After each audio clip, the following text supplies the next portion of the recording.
Aujourd'hui, nous débattons. L'éthique a-t-elle vraiment sa place en politique? Entre décisions controversées, corruption et responsabilité citoyenne, examinons le rôle de l'éthique. Like et abonne-toi pour ne rien manquer. Il y a un problème d'abaissement véritable du niveau de l'éthique, non seulement dans la sphère politique ivoirienne, mais aussi dans la sphère politique sous-régionale, continentale et même mondiale. Cela se traduit notamment par le fait que le taux de corruption ne fait qu'augmenter dans plusieurs États. En Côte d'Ivoire, selon le dernier rapport Risque Pays de Bloomfield Intelligence 2025, ce sont 1400 milliards de francs CFA qui disparaissent tous les ans à cause de la corruption. Et cela représente 4% du produit intérieur brut de notre nation. Cette somme, si l'on s'en tient aux explications qui avaient été données lors de cette conférence, est directement liée à la gestion des fonds de l'État. Mais c'est aussi de la politique. Ce sont des acteurs clés de la gestion politique, de la gestion de la cité, qui sont à la manipulation de ces ressources ô combien importantes. 1400 milliards de francs CFA. Cela sous-entend que si concrètement l'éthique existait véritablement dans le milieu politique ivoirien, on aurait pu utiliser 1400 milliards de francs CFA pour répondre à plusieurs doléances de nos concitoyens, pour répondre aux problèmes de voirie, d'adduction d'eau potable, et j'en passe.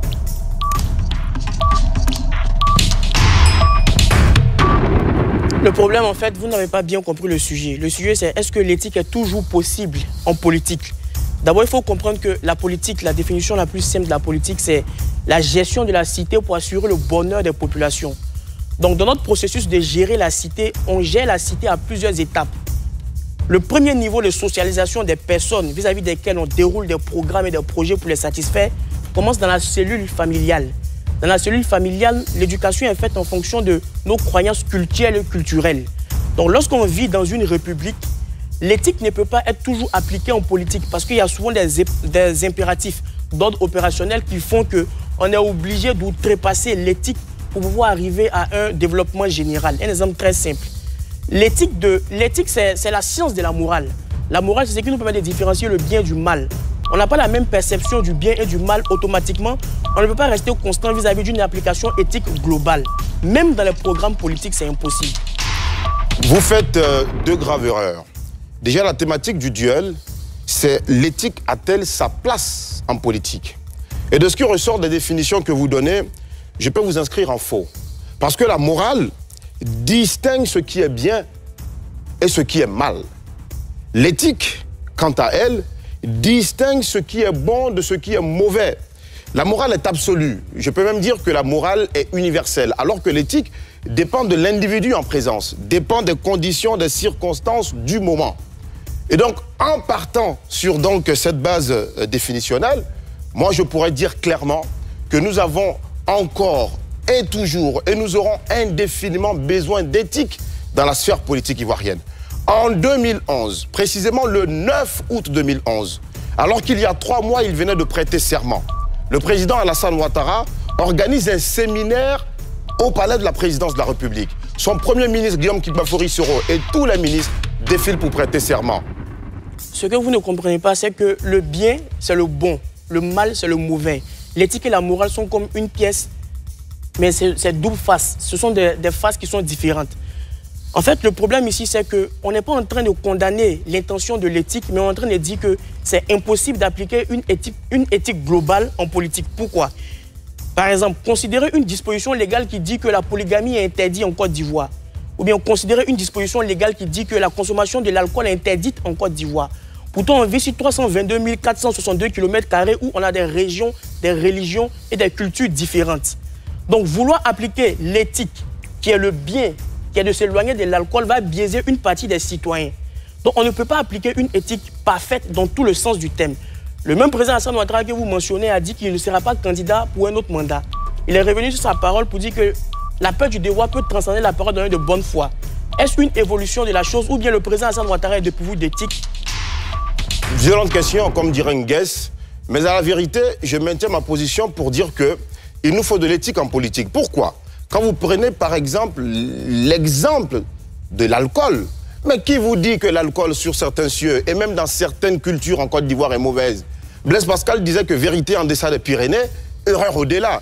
Et c'est pourquoi, justement, il faut de l'éthique en politique pour essayer d'assembler tout ce qui est sensibilité des communautés et même des religions et des ethnies pour nous permettre de nous transcender avec des valeurs morales qui nous permettraient, des valeurs morales et éthiques, qui nous permettraient au final d'agir selon le bon sens. Moi, je maintiens ma position en disant que le président Ouattara n'était pas obligé d'organiser un séminaire.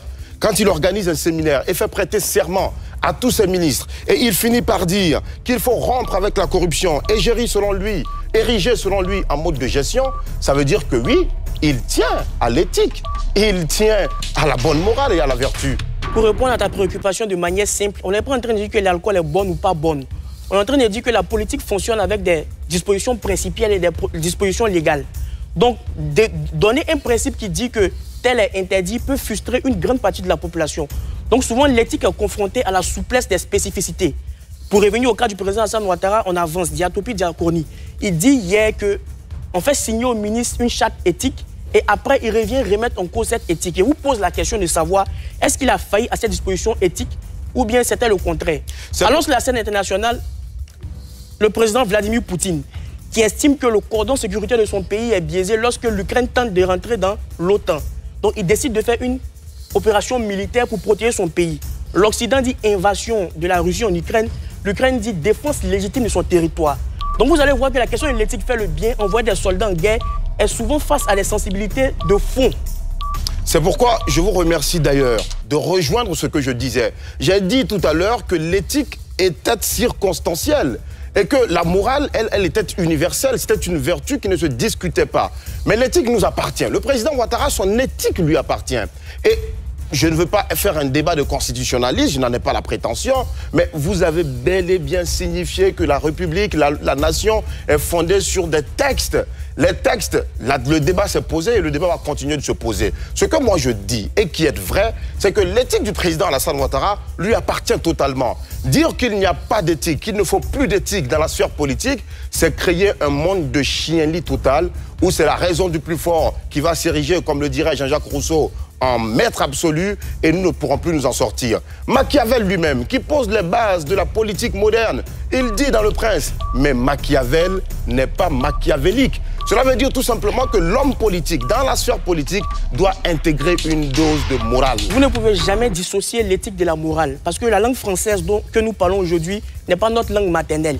D'après les référentiels littéraires, l'éthique c'est la science de la morale. La morale nous permet de distinguer le bien du mal. Donc qui dit éthique dit morale.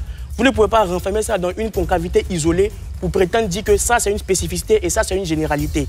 Par exemple, vous-même, ça fait par exemple combien de mois vous roulez sans assurance? Lorsque la police vous arrête, vous bravez votre carte de journaliste pour partir accomplir une tâche qui est plus supérieure que la violation d'une règle éthique. Donc, vous vous érigez au-dessus de ce qui est éthique, ce qui est moral, ce qui est bien, pour venir servir une information de qualité chaque soir ici à NCI. De cette même manière, l'éthique est difficilement applicable en politique parce que c'est un concept subjectif. Qui dit subjectif? D'une multiplicité de concepts et des définitions. Donc, l'éthique d'hier peut être aujourd'hui la violence et demain, l'éthique n'est plus la violence. Elle évolue, elle est dynamique en fonction des circonstances temporo-spatiales. Je m'étonne du fait que vous ne comprenez pas très bien lorsque l'on vous parle. La définition exacte même de l'éthique, je vous l'ai donnée. En ce qui revient à mon cas personnel, et je vous l'ai dit, peut-être que vous l'avez mal compris, il ne s'agissait pas de moi, Alassane Parguène Rabo. Il s'agissait tout simplement du véhicule dans lequel j'étais ce jour-là, lorsque nous étions ensemble. Je reviens pour finir, pour vous dire, Alamine Fofana, que l'éthique dont nous parlons a sa place et continuera toujours d'avoir sa place dans la sphère politique nationale. Parce que s'il n'y a pas d'éthique, nous allons nous retrouver dans une organisation, dans une société sans règles strictes, dans une société sans valeurs morales.